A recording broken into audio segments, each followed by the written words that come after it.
Good morning, and in today's video I'm going to be taking you through the techniques of integration. And in order for you to be able to solve any integration question, you should be able to understand the 7 techniques of integration. So the first technique is just the normal algebraic integration. The second technique is knowing how to do U substitution. The third technique is knowing how to do trigonometric substitution. Then understanding the fundamental theorem of calculus, integration by parts, integration of rational functions, and finally trigonometric identity. How to use the trigonometric identity to solve any substitution, any integration question, right? So at the end of this video, you should be able to use these 7 techniques to integrate any question. And one of the major problem of students is that they may ask that when do I know when to use each of the types? So when do I know that I have to use U substitution? When do I know that I have to use integration by parts? When do I know that I have to do integration of rational functions, right? So I'm going to teach you when to know which type of integration technique to use, right? So let's get right into the video. So the first one being the algebraic integration. That is to say that, first of all, integration, when we say integration, this is the integral sign, right? And given the integral sign, whenever we are integrating, right, we integrate with respect to a particular number, say that dx.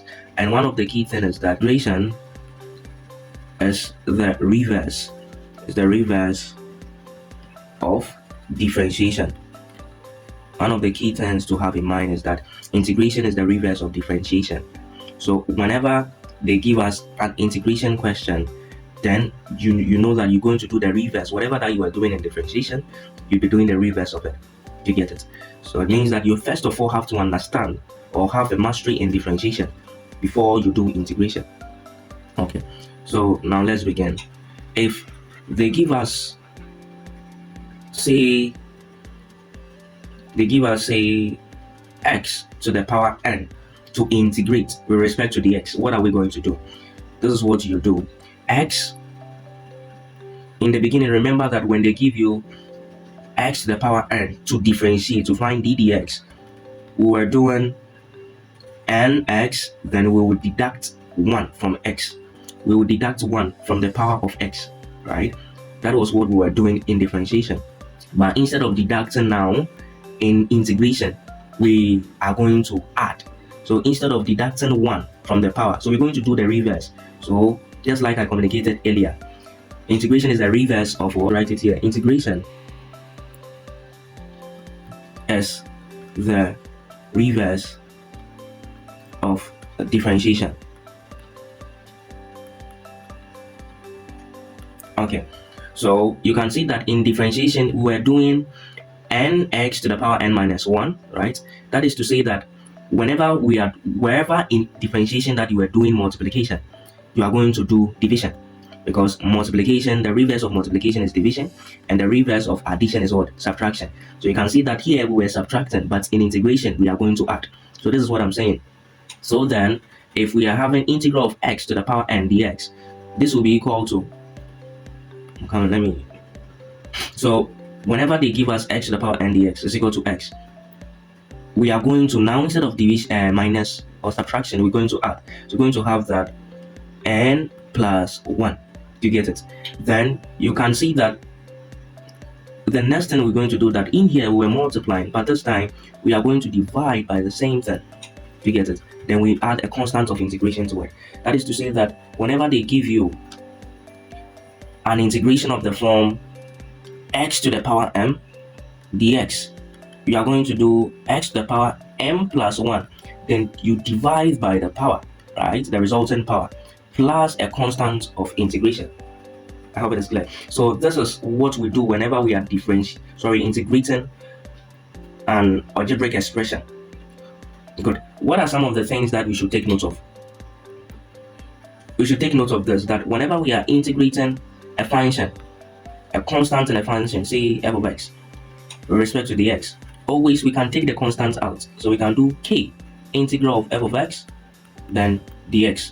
Then whenever we are integrating two functions combined, say we are having f of x plus g of x, all being integrated with respect to dx. So this can result in us doing only integral of f of x dx. Then when we finish, we add integral of g of x also with respect to x. I hope that is clear. So when you understand this, then it becomes quite easier to solve any algebraic integration. So this applies to the minus too. If it is minus, you should also do the same thing. So let's get right into it and solve some questions on the algebraic integration. Okay, but before we solve that, I want us to take note of something. In differentiation, right, we learned that whenever we are having sine of x, if we differentiate it with respect to x, we are going to have cos of x.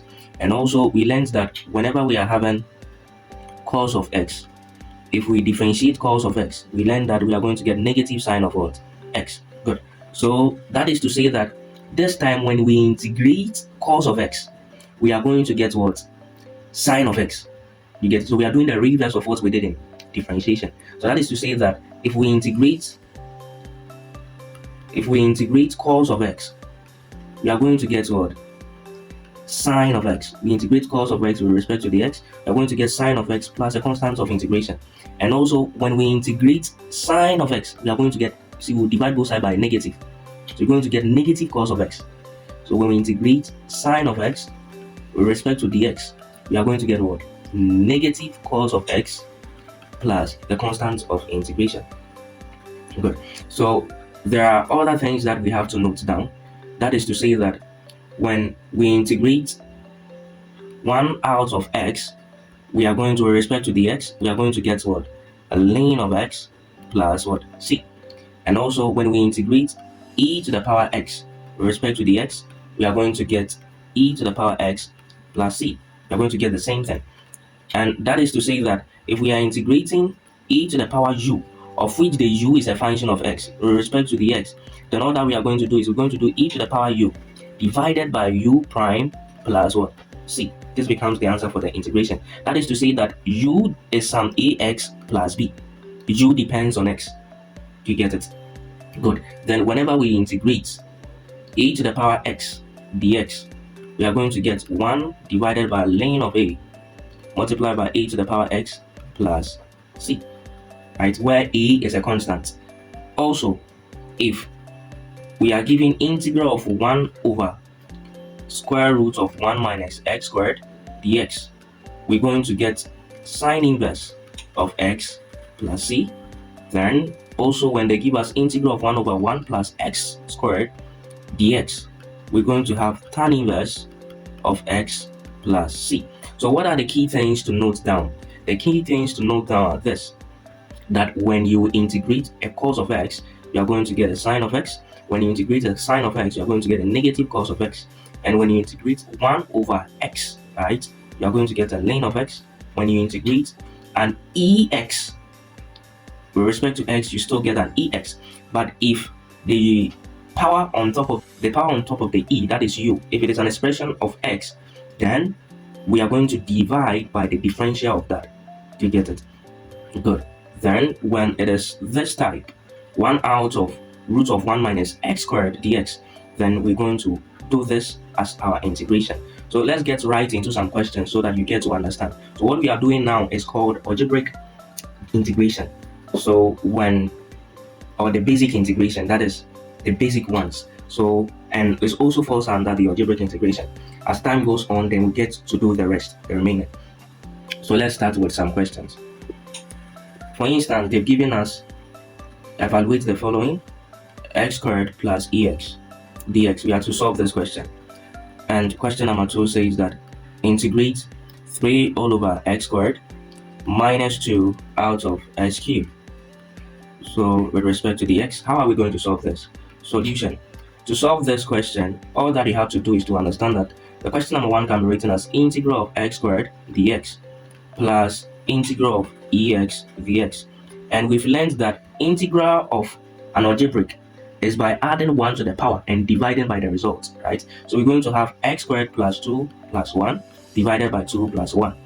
Do you get it? Then Integral of ex, we've learned that it is the same as what? Ex, then we'll add our constant of integration. So that is to say that the answer now is going to be x cubed divided by 3 plus e to the power x plus c. We are done. If we are to solve the second question, then let's copy the second question and bring it here. Solving the second question. Then solving this question, we know that this can be written as what? Integral of 3 out of x squared minus dx, right? Minus integral of 2 out of x cubed, also dx. This will be equal to, we can factor out the constant. So if we factor out the constant from what we learned, we can have 3 integral of 1 over x squared dx minus 2 integral of 1 over x cubed, also dx. And from here we can write it as 3 integral of, when x squared, 1 over x squared is written to the power negative 2 dx. Do you see it? Right. Minus 2. 1 over x cubed can also be written as x to the power negative 3 dx. Now applying what we've learned in integration, this now becomes 3. We are going to add 1 to the power. Adding 1 to the power, we're going to have that x minus 2 plus 1, dividing it by the result minus 2 plus 1, right? Then this side is also going to be minus 2. Now x minus 3 plus 1, then we divide by the result minus 3 plus 1, then plus our constant of integration. Now we are going to simplify. This is that. This gives us 3x to the power negative 1 divided by negative 1 minus 2x. When we add the power, we're going to get negative 2 divided by negative 2 plus our constant of integration. And when this is simplified, we're going to have negative 3x to the power negative 1. And this side, you can see that the negative 2 is going to cancel negative 2. That is to say that we're going to have plus x to the power negative 2 plus our constant of integration. So in all, we're going to have that this is going to be negative 3 out of x plus 1 out of x squared plus our constant of integration. Question, that is the third question. Let's say that they've given you 4 integral of x cubed plus root of x dx. This too, how are we going to solve this? So to solve this integration, whenever it is given in x variables like this, the first thing that you are going to do is to simplify. So solution, you can see that the first question, we can do x to the power 6 divided by x cubed minus x to the power 6 divided by x cubed. From this, we can have that x cubed can go into x to the power 6 according to indices, right? When the bases are the same and they are dividing, we subtract the exponent. So this is what is going to happen. We're going to have x to the power 6 minus 3 minus x to the power 1 minus 3 dx, right? Applying the concepts of indices. This is now going to give us integral of x to the power 3 minus x to the power negative 2 dx. Now from this side, we can write it as this is equal to integral of x cubed minus x to the power negative 2 dx. We can write it as integral of x cubed dx minus integral of x to the power negative 2 dx. Now we apply our concept of integration. We will add 1 to the power and divide by the result. So we're going to have x to the power 3 plus 1 divided by 3 plus 1 minus x to the power negative 2 plus 1 divided by negative 2 plus 1 plus our constant of integration, say c. Simplifying this, we are going to have x to the power 4 divided by 4 minus x to the power negative 1 divided by negative 1 plus c. From here, you can see that the negative cancels the negative. So we're going to have 1 over 4 x to the power 4 plus x to the power minus 1 plus c. And this is going to give us 1 over 4 x to the power 4 plus 1 over x plus c. 1 out of x plus c. Do you get it? So this is what we are going to have when we integrate the first one. So if we are going to integrate the second one, question, then we are going to rewrite them as this is the same as integral of x cubed, right? Then root of x means x to the power half dx, and this can be written as integral of x cubed dx plus integral of x to the power 1 out of 2 dx. And solving this, what are we going to get? We are going to get x cubed, we add 1 to the power, we divide by the result 3 plus 1. plus x to the power 1 out of 2. We add 1 to the power, we divide by the result, right? Plus our constant of integration. When that is done, we are going to have x to the power 4 divided by 4 plus x. Half plus 1 is going to give us 3 out of 2. So we're going to divide by 3 out of 2 plus our constant of integration. But take note, whenever we are dividing by a fraction, we can change it to a multiplication, right, by reciprocating it. So that is to say that this is the same as 1 over 4 x to the power 4. Then this becomes multiplication, but we reciprocate it. So it becomes 2 out of 3. Then it multiplies 3 out of 2 plus our constant of integration. I hope it is clear. That is to say that when we integrate this, what we are going to have is this answer. I hope that concept is clear. So this is basically the process of solving integration. So for instance, if we are solving our fifth question, if they give us integral of, say, t bracket t plus 1 all squared divided by square root of t dt, right? This, we've not yet ventured into u substitution and the remaining substitution methods. A question like this, right? How are we going to solve it? To solve it, all that we can do is, you can see that t bracket open t plus 1 bracket close all squared is being divided by root t. Do you get it? So it means that this can be written as integral of t plus 1 all squared divided by t to the power of half, right? And with this, one way of solving this is 1. We can say that we are simplifying this first. Then after that, we apply the division to it. If we are simplifying this first, then we know that the numerator can be written as t squared plus 2t plus 1, right? And it is being multiplied by t divided by c to the power half, right? dt. So with this, we can now multiply through by the t. Then we're going to have t cubed plus 2t squared plus t being divided by what? 2 to the power 1 out of 2 dt. Now we can now simplify. So this is going to be t cubed minus half plus 2t squared minus half, then plus t1 also minus half, then dt. I hope the concept is clear, because each term here is going to be divided by t to the power half, and we are using the concept of indices that when the bases are the same and they are dividing, you subtract the exponent. So then we are going to have integral of t to the power. When we subtract this, we are going to have 5 out of 2 plus 2t. This one we're going to have 3 out of 2 plus, here is 1. So we're going to have t to the power half dt. Now that the simplification is done, this is now going to give us integral of t. So doing the integration, we're going to have that this will be equal to t to the power 5 out of 2, right, plus 1. Then we divide by the result 5 out of 2 plus 1, then plus 2 t to the power 3 out of 2 plus 1. Then we divide by the result 3 out of 2 plus 1, then plus t plus 1, we divide by the result 1 out of 2 also plus 1, plus our constant of integration. Now with this, our answer is going to be t to the power 5 out of 2 plus 1 is going to give us 7 out of 2. So this gives us 7 out of 2. But remember, the denominator is also going to be 7 out of 2. We reciprocate it and write it as a multiplication. So 7 out of 2 reciprocated becomes 2 out of 7, right? Plus this is going to give us 5 out of 2. So we're going to have 5 out of 2, right? But already we are having a 2 here, and the denominator is also going to be what? 5 out of 2, but we change it as multiplication, then write it as what? 2 out of 5. So we're going to simplify this.